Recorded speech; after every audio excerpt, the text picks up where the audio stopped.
பெரியவாளோட குரு ஆராதனை நடக்கும்.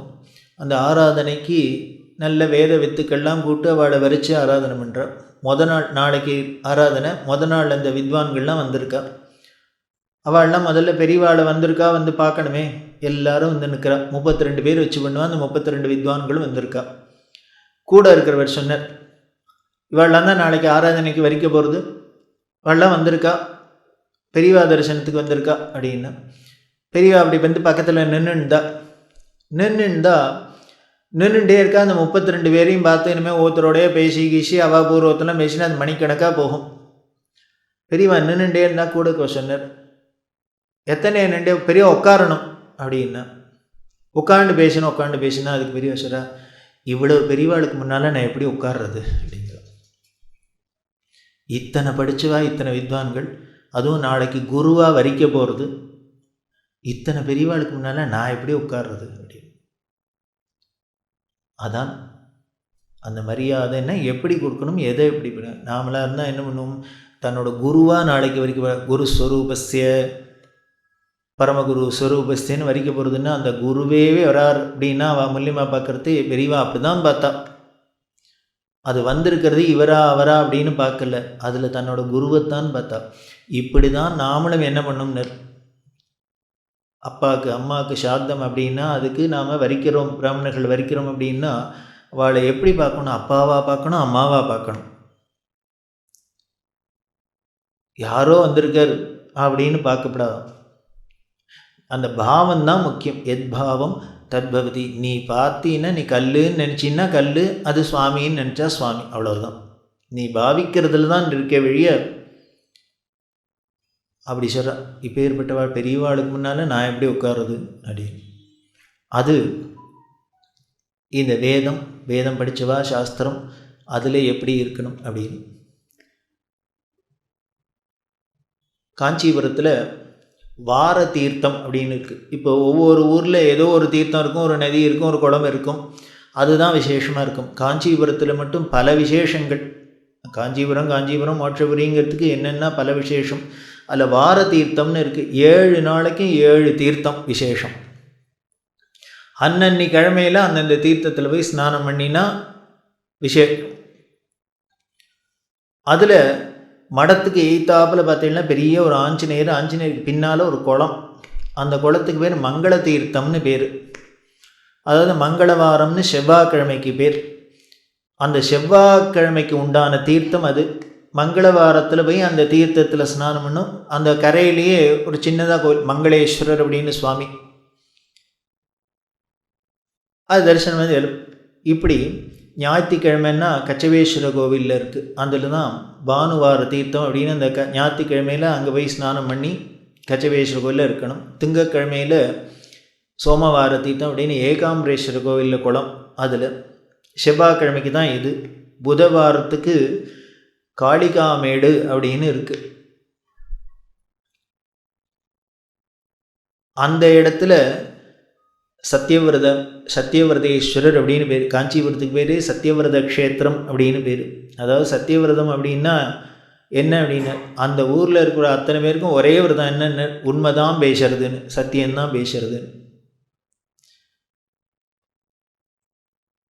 புராணங்களில் சொல்கிறது, என்கொயரி வந்தது அப்படின்னால் அதில் என்கொயரியில் பண்ணுறது, விசாரணை பண்ணுறது, இது நடந்ததா இல்லைன்னு சாட்சி சொல்லணுமே. அந்த சாட்சிக்கு யார் என்னென்ன காஞ்சிபுரத்துலேருந்து வச்சுக்கோங்கிறது. அந்த காஞ்சிபுரத்துக்காரன் வந்து சொல்லிட்டான்னா அதுதான் சத்தியம். அப்படி ஒரு பெருமை அந்த சத்தியவிரதேஸ்வரன். அதில் அந்த புதவாரம் அங்கே போய் ஸ்நானம் பண்ணி இதுங்கணும். அதே போல் வியாழக்கிழமை அங்கே காயாரோகணம் அப்படின்னு குரு கோவில் அப்படின்பா. அந்த காயாரோகண தீர்த்தம் அதில் ஸ்நானம் பண்ணி அந்த சுவாமி. அதுமாரி சுக்கிரவார தீர்த்தம்னு காமாட்சி கோவில் உள்ளுக்குள்ளே குளம் இருக்குது, அதுதான் சுக்கிரவார தீர்த்தம். இது இப்படி ஆச்சு. கடைசியில் 7வது சனிக்கிழமைக்கு என்னென்ன சர்வ தீர்த்தம் அப்படின்னு. காஞ்சிபுரத்துலேருந்து வேலூர் போகிறதுக்கு முன்னால் இந்த ஏகாம்பரேஸ்வர கோவில் தாண்டினோன்னு இருக்குது, சர்வ தீர்த்தம் அப்படின்னு. சனிக்கிழமையில் அன்னைக்கு அங்கே இப்படி 7 நாளைக்கு 7 தீர்த்தம் இருக்குது. இது அன்னன்னைக்கு அந்தந்த தீர்த்தத்தில் ஸ்நானம் பண்ணி அந்த சுவாமி தரிசனம் அதெல்லாம் பெரிய உயர்ந்த பலனை புராணம் சொல்கிறது. இதை வந்து எம்ஜிஆர் தன்னை பெரியவாளை தரிசனம் பண்ண வரத்தே பெரியவா அவர்கிட்ட சொன்னான், அவர் நான் பெரியவாளுக்கு தானே கைங்கரியம் பண்ணணும் என்ன பண்ண, அதாவது அமெரிக்காவில் போய் ஆப்ரேஷன் ஆகி எல்லாம் வந்தார். அப்போது பெரியவா அப்போ சொன்னால் இது மாதிரி வார தீர்த்தம்னு இருக்குது, அதில் எல்லாம் ஸ்நானம் பண்ணணும், ஆனால் மற்றதெல்லாம் மடத்தை தள்ளி இருக்குது, எனக்கு வயசாகிடுத்து போக முடியல, இந்த மடத்துக்கிட்ட இருக்கிறது இந்த மங்கள தீர்த்தம் தான், இதை கொஞ்சம் சரி பண்ணி கொடுத்தீங்கன்னா நான் ஸ்நானம் பண்ணணும்னு ஆசையாக இருக்குது பண்ணுங்கன்னா.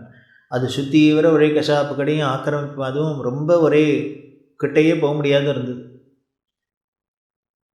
அதுக்கப்புறம் பெரியவா சொன்னான்னு எம்ஜிஆர் உடனே மந்திரியாக இருந்த ஆரம் வீரப்பன் சொல்லி இதை உடனே ரெடி பண்ணி கொடுக்குறோம், அதில் பெரியவா ஸ்நானம் பண்ணுறா, பண்ணினா உலகத்துக்கு க்ஷேமம், இதுதான் நம்மளோட பணி அப்படின்னு சொல்லி அநேகமாக தினம் ஆரம் வீரப்பன் போய் சூப்பர்வைஸ் பண்ணிப்பார். அப்படி பண்ணி அந்த குளம் ரெடி ஆகி அதில் பெரியவா ஸ்நானம் பண்ணினா செவ்வாய்க்கிழமையில் அந்த நன்றி மறவாத தன்மை என்ன அப்படின்னா, ஒரு செவ்வாய்க்கிழமையில் பெரியவா போய் குளிக்க போகிறா, ஃபஸ்ட்டு குளிக்க போகிறா.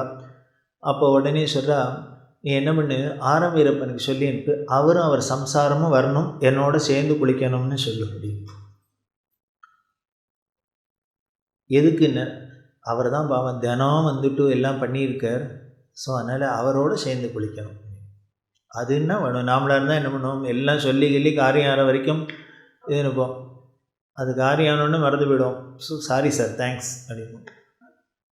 அது இல்லை, எப்போ எந்த சமயத்தில் மதிக்கணுமோ அதுன்னா வேணும். வேடிக்கை என்னென்னா, இப்படி சொல்லி அனுப்பிச்சா அப்போன்னு பார்த்து ஏதோ மீட்டிங்னு மதுரைக்கு போயிட்டார் அவர், நான் மதுரையில் இருக்கேன் அப்படின்னு விஷயம் வருது. உடனே பெரியவா சொல்கிறா, அவர் சம்சாரத்தை பட்டணத்துலேருந்து காஞ்சிபுரம் வர சொல்லு, அவரை மதுரையிலேருந்து நேராக காஞ்சிபுரம் வர சொல்லு, அவர் வந்தோடனே தான் குளிக்க போகிறேன்னு சொல்லுவேன்.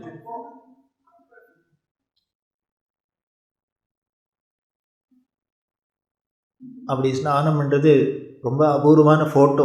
அதை ஒரு தரம் துக்குளக்கில் அதை அட்டப்படத்தில் போட்டுருந்தேன், உள்ளுக்குள்ளே போட்டுருந்தேன். அரசாங்கத்தில் உள்ளவா சில பேர் எப்படி பெரியவாள்கிட்ட பக்தி இருந்திருக்கா, பெரியவா அவள்கிட்ட எவ்வளவு பிரியமாக இருந்திருக்கா அப்படிங்கிறதெல்லாம் அதுக்காக அதை போட்டுருந்தார். அந்த மங்கள தீர்த்தத்தில் ஸ்நானம் அப்பப்போ இப்படி போயிட்டு ஸ்நானம் பண்ணால், இது செவ்வாய்க்கிழமைன்னா மங்கள தீர்த்த ஸ்நானம்ங்கிறது ஆயிடுத்து. இப்போ அது எப்படி இருக்கும்னு ரொம்ப அதில் பார்த்துட்டு 2 மாடி இறங்குறாப்புல இருக்கும். இவர் வயசாக எடுத்தா இவர் போய் அதில் படிப்படியாக இறங்கி கீழே குளிச்சுட்டு மேலே ஏறி வர்றது, இதெல்லாம் ரொம்ப சிரமமாக இருந்தது. கூட இருக்கவளன்னு சொல்லி பார்த்தேன், ஏதோ ஸ்நானம் பண்ணியாச்சு, 2 தரம் பண்ணியாச்சு, 4 தரம் பண்ண போருமான்னா, மெனக்கெட்டு ஒருத்தர் ஏற்பாடு பண்ணி கொடுத்துருக்கார், அதை யூஸ் பண்ண வேண்டாமோ. வாரம் போகிறதுங்கிறது ஒரு சிரமமாக இருந்தது. சரி வாரம் போகிறதானும் ஏதோ காலங்காலத்தில் எந்த டயத்துக்கு போயிட்டு வராருன்னா, நல்ல வெயில் கொளுத்துறதே இப்போ தான் போவாள், காலையே கீழே வைக்க முடியாது, கொதிக்கும். இப்படிலாம் நடந்திருக்கு. ஒரு நல்ல வெயிலில், உச்சி வெயிலில் பெரியவா ஸ்நானத்துக்கு போகிறா. பெரியவா போகிறான்னா கிடுகிடுன்னு வந்த கூட்டம்லாம் எல்லாம் போகிறது. அதில் ஒருத்தர் பார்த்தார், பெரியவா போய் அந்த வெயிலில் குளிச்சுட்டு அத்தனைப்படி ஏறி வரதெல்லாம் பார்த்தா அவருக்கு ரொம்ப சிரமம். அது என்ன 90 வயசுக்கு எதுக்கு இந்த சிரமம்? அதனால் அவர் என்ன பண்ணார், கரிசனத்தில் வந்து நமஸ்காரம் பண்ணி, பெரியவா இப்படிலாம் உடம்பை சிரமப்படுத்திக்க கூடாது, பெரியவாளுக்கு எதுக்கு இதெல்லாம், மடத்தோட சௌக்கியமாக இருக்கணும், சிரமப்படாத அப்படின்னார். உடனே என்ன சொல்கிறார் அப்படின்னா, இந்த கூட இருக்கிறவா என்ன பண்ணுவான்னா, அவளுக்கு ஆதரவாக இருந்ததுன்னா இன்னும் நடுதரம் வாங்கி சொல்லுவாள். உடனே அவன் சொன்னேன், பெரியவா எதுக்கு இதெல்லாம் சிரமப்பட வேண்டாங்கிற, மடத்தோட சௌக்கியமாக இருக்கணும்னு சொல்கிறா அப்படின்னாரு. எதுக்கு ஸ்நானம் வேண்டான்னா குளிச்சு தானே ஆகணும் அப்படின்னு. ஸ்நானம் வேணும், அதுக்காக என்ன மங்கள தீர்த்த ஸ்நானம் தான் வேணுமே, என்ன மடத்துக்குள்ளே குளிச்சா ஆகாதா. உடனே இது சொல்கிறான், வேண்டாம் தான், இவர் இந்த தீர்த்த ஸ்நானம் இனிமேல் உபவாசம் விரதம் ஜபம் இதெல்லாம் ஒன்றும் வேண்டாம் தான் அப்படின்னு. அப்பா இப்போ தான் நம்ம கட்சிக்கு வர்றவர். எப்போ தெரியுமோன்னா, 3 நிலைமை வந்துடுத்துன்னா இந்த கர்மானுஷ்டானங்கள்னால ஒரு பலனும் தேவையில்லை. அந்த ஸ்திதி வந்துடுத்துனால் நம்ம எல்லாத்தையும் விட்டுடலாம், ஒன்றும் பண்ண வேண்டாம். எப்போ அப்படின்னு, டான்னு 12 மணி ஆனால் வயிறு பசிக்கப்படாது. வார்த்தையை கவனிங்கோ. 12 மணி ஆனால் சாப்பிடப்படாதுன்னு சொல்லலை, 12 மணி ஆனால் பசிக்கப்படாது. ஏன்னர் பசி என்னமோ டான்னு அந்தந்த டயத்துக்கு வந்துடும். நமக்கு வேணால் சாப்பிட முடியாத 3 மணி வரைக்கும் ஏதான காரியம் இருக்கலாமே வழிய பசிக்காத இருக்குமோ அப்போது? அதனால் பசிக்கப்படாதான். அப்படின்னா வயிறுக்கு ரொம்ப பசிக்காத இருக்கும். வயிறு இருந்தால் பசிக்கு தான் பசிக்கும், பசிக்கப்படாதான். டான்னு 12 மணி ஆச்சுன்னா பசி தெரியப்படாது, பசிக்கப்படாது. ரெண்டாவது, ரோட்லேயோ இங்கேயோ நடந்து போகிறோம், போகிற வழியில் கல்லோ முள்ளோ ஏதோ காலில் குத்தி எடுத்தோன்னா அப்படின்னு காலை தூக்கப்படாது. அப்படின்னா வலிக்கப்படாது, வலி தெரியப்படாதுன்னு அர்த்தம். பசி தெரியப்படாது, வலி தெரியப்படாது. யாரான்னு இருப்பாடா கண்ணாடி குத்திட்டு கல் குத்திட்டு முள் குத்திட்டுன்னா இன்னும் சொல்லாதையா இருக்கும். நம்மளை அறியாத தானே அது மனோகம் தெரியப்படாது. மூணாவது, நம்மளை யாரானு திட்டினாக்க, ஏதானு திட்டுறா வைக்கிறா ஏதோ கோச்சிக்கிறா அப்படின்னா மனசு வாடப்படாதோடு இல்லை, முகம் கூட வாடப்படாதுன்னா. யாரானு கேட்டுனுப்பாள நம்மளை பற்றி திட்டினா, என்னம்மா திட்டுறாரு பாருங்க என்ன, ஆஹா அப்படியே ஆனந்தமாக இருக்கு எவனாலும் சொல்லுவனோ. விறுவிறுன்னு டெம்பரேச்சர் ஏறிடும், அவ்வளோதான். ஆனால் என்ன பண்ண, மனசு வாடப்படாதுன்னு சொல்லலை, ஏன் முகம் வாடப்படாதுன்னு சொன்னான்னு என்ன பண்ண, அகத்தழுனா முகத்தில், மனசு வாடினா தான் முகம் வாடும். ஸோ இப்போ முகமே வாடலைன்னா மனசுக்குள்ளேயே போகலைன்னு அர்த்தம். இப்படி யாரானு கேட்டுப்பாட திட்டினாக்க என்னன்னா திட்டுறது சார் அழகாக இருக்குது அப்படின்னு இருப்பனுக்கு ரசிப்பாடும். அப்படி இருக்கணுமா திட்டினா. இப்படி ஒரு நிலைமை வந்துடுத்துனால் அப்போ தான்ப்பா இந்த ஸ்நானம் வேண்டாம், ஜபம் வேண்டாம், தபம் வேண்டாம், விரதம் வேண்டாம், உபவாசம் வேண்டாம், ஒன்றும் வேண்டாம். அப்படி வந்தவாளுக்கு தான் இதெல்லாம் வேண்டாம். அவர்கிட்ட சொல்லு, எனக்கு இன்னும் அந்த நிலைமை வரலன்னு சொல்லு, அதனால பண்ணுறேன்னு சொல்லு. சொன்னவர் கதறிவிட்டார், அழுதர். நம்ம ஏதோ பெரியவா பாவம் சிரமப்படுறாளேன்னு சொல்கிற போக எப்படி சொல்கிறா பாரு அப்படின்னா, பெரியவாளே தனக்கு இன்னும் அந்த நிலைமை வரல, அதனால இன்னும் கடைசி வரைக்கும் 100 வருஷம் வரைக்கும் இவர் சந்திரமௌலீஸ்வரர் பூஜை பண்ணியிருந்தார், வேளா அனுஷ்டானம் பண்ணியிருந்தார், எல்லாம் பண்ணியிருந்தார்னா நாமெல்லாம் என்ன பண்ணிட்டோன்னு அவரை விட பெரியவாளாகிட்டோம். அதனால் நமக்கெல்லாம் எல்லாருக்கும் வந்துடுத்து. ஒருத்தருக்கும் ஒன்றும் வேண்டாம், சந்தியாவந்தனம் வேண்டாம், ஜபம் வேண்டாம், ஏகாசி வேண்டாம், பிரதோஷம் வேண்டாம், ஒன்றும் வேண்டாம். கேட்டால் என்ன ஒரே வார்த்தை பிரம்மாஸ்திரம், மனசு சுத்தமாக இருந்தால் போகணும் சார். என்னமோ மனசு சுத்தங்கிறது ஏதோ கடையில் கிடைக்கிறாப்புல, இதெல்லாம் இல்லாததுனால தான் ரிஷிகள்லாம் இத்தனை கட்டமே பண்ணிட்டு கர்மானுஷ்டானம் பண்ணி திண்டாடினாப்புல நம்மளாவே நினச்சிட்டு இருக்கோம் இல்லையா? அது இல்லை, அந்த மனசு சுத்தம் வரத்துக்கு தான்ப்பா இத்தனை சொல்லியிருக்கு. இனிமேல் பாத்திரத்தில் உள்ள அழுக்கு இருக்குது அப்படின்னா என்ன பண்ணுது, போட்டு சபீனா போட்டு வேம்ப போட்டு தேய்ன்னு தேய்ச்சாதான் பாத்திரம் வழுக்குமே வழிய, இனிமேல் பாத்திரம் வெளுத்துருத்தோன்னு நினச்சிட்டா போகிறோம் சார், தேய்க்கெல்லாம் வேண்டான்னா. அதை மாதிரி தான் இருக்கு. ஒன்றும் இல்லை, 2 இல்லை, 6 விதமான அழுக்கு. காமம், குரோதம், லோபம், மோகம், மதம், மத்சரியம் அப்படின்னு 6 விதமான மலம். 6 மலத்தையும் எங்கே ஜென்மாந்திரமாக எடுத்து சுமத்தின்னு வந்திருக்கோம் நம்ம எண்ணத்தில், சித்தத்தில். இந்த ஜென்மாந்திர வாசனைங்கிறோம். அப்படி இருக்கிற அந்த அழுக்கை போக்கணும்னா எத்தனை தேய்க்கணும். அப்படி தேய்ச்சி அதை சுத்தி பண்ணுறது தான் இந்த கர்மானுஷ்டானங்கள். அப்படி பண்ணுறதுனால எல்லா கர்மாக்கும் ஒரே பலன் தான் சொல்லிக்கிறேன், சித்த சுத்தி. அந்த சித்தம் சுத்தமாகறதுக்கு தான். அந்த மன தூய்மை வரணும் அப்படின்னா இதெல்லாம் பண்ணி தான் ஆகணும். பாத்திரம் வெளுக்கணும்னா தேய்ச்சி தான் ஆகணும். ரொம்ப குறையே பட்டுக்கிற பாரதி, மனம் வெளுக்க வழியே இல்லை எங்க முத்து மாரியம்மா. ஆனால் வழி இருக்குது, சாஸ்திரம் சொல்லியிருக்கு. அதைத்தான் பெரியவா சொல்கிறா. அதனால் எனக்கு இன்னும் அந்த நிலைமை வரலன்னு வச்சுக்கோ, அதனால் நான் பண்ணுறேன்னு சொல்லுன்னா, பெரியவாளே அப்படி சொல்லிட்டு பண்ணினான்னா நாமெல்லாம் எவ்வளவு ஜாக்கிரதையாக பண்ணணுங்கிறத தெரிஞ்சுக்கணும். சரி, இவர் டான்னு 12 மணி ஆச்சுன்னா பசிக்கப்படாது, காலில் கல்லோ முள்ளோ குத்திட்டுனா காலை தூக்கப்படாது, யாரானு திட்டினா மூஞ்சி கூட வடப்படாது. தனக்கு இந்த நிலைமை வரலன்னு சொன்னார், ஆனால் நிஜமாகவே அந்த நிலைமை வராது இருந்தார். இவா பண்டரிபுரத்தில் இருக்கா. பண்டரிபுரத்தில் இருக்கிறது ஏகாதசி.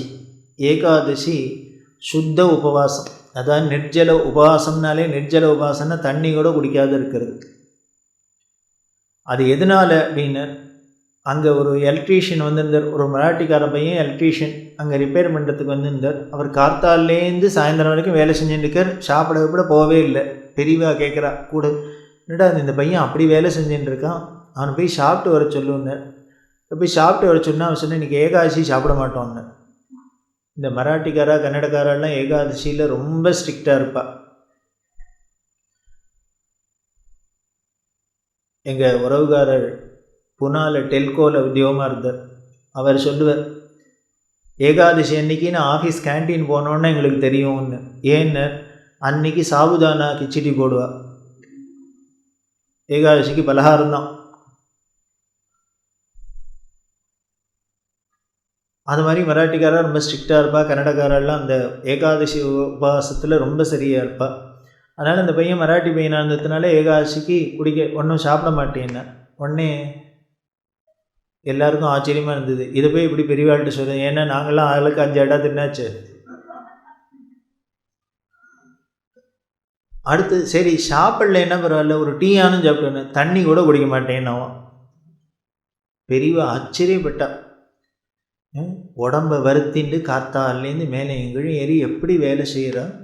அப்படி இருந்தால் கூட ஒரு தண்ணி கூட குடிக்காத நிர்ஜல உபவாசம் இருக்கான்னா, இப்படிலாம் ஏதோ 2 பேர் இருக்கிறதுனால தான் நாட்டில் இந்த அளவுக்கான தண்ணி கிடைக்கிறது, மழை பெய்யுறது.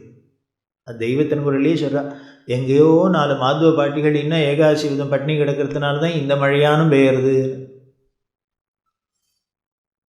ஆச்சரியம்.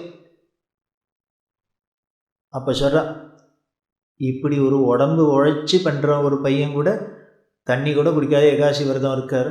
ஆனால் நான் ஜெகத்குருன்னு பட்டம் வச்சுன்னு பாலை சாப்பிட்டுட்டேனேன்னு, அதனால இன்னுமே நானும் சாப்பிட மாட்டேன் பால் கூட, நிர்ஜல உபவாசம்.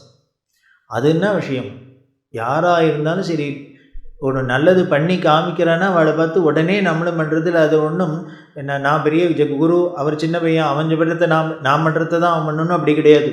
நல்ல விஷயத்தை எங்கே இருந்தாலும் யார்கிட்ட இருந்தாலும் எடுத்துக்கணும். அது என்ன குணம். சாப்பிடல. மறுநாளைக்கு ஸ்ரவண துவாதசி.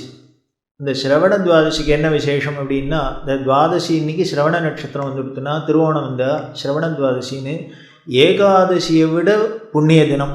அதனால அன்னைக்கும் உபவாசம் இருக்கணும். அது இன்னும் வேடிக்கை என்னென்ன, அப்படி 2 நாளைக்கு இருக்க முடியலன்னாக்க ஏகாதசி அன்னைக்கு ஏதானும் தண்ணி சாப்பிட்டாலும் பரவாயில்ல, ஸ்ரவண துவாதசி அன்னைக்கு நிர்ஜலமாக இருக்கணும். ஆச்சா, 2வது நாள் இருந்தாச்சு. 3வது நாள் என்ன வந்துடுத்துனா மகாசிவராத்திரி. அன்னைக்கு ஆச்சமனம் பண்ணுறதை தவிர தண்ணியை பார்க்க கூட மாட்டா பெரியவா. நாம் என்ன பண்ணுறோம், அன்றைக்கி சிவராத்திரி அன்றைக்கி தான் கோவில் முழுக்கில் அன்னதானம்.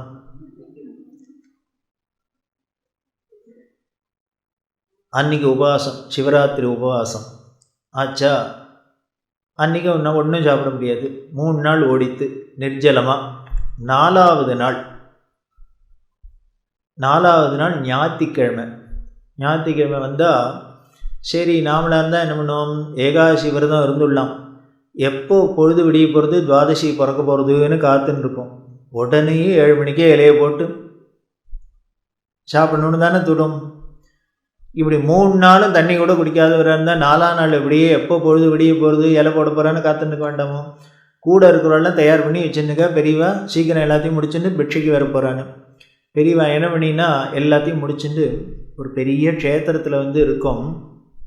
நேற்றுக்கு சிவராத்திரிக்கு தான் அங்கே பண்டரிபுரத்தில் பாண்டுரங்கன் ரொம்ப பிரசித்தம். அங்கே சிவங்கோவிலும் ரொம்ப பிரசித்தம். ஆதிசங்கரர் போய் இங்கே பிரதிஷ்டை பண்ணின இடம்.